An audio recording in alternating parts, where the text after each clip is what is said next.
দারুণ ছিল সেই দিনগুলো, সারা গায়ে লেগে থাকা পথের ধুলো, মায়ের বকুনিয়া বাবার আদর, রাতের আকাশে বোনা তারার চাদর।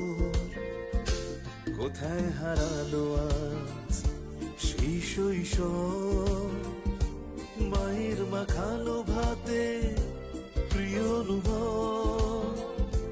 কোথায় হারালো আজ সেই শৈশব, মায়ের মাখানো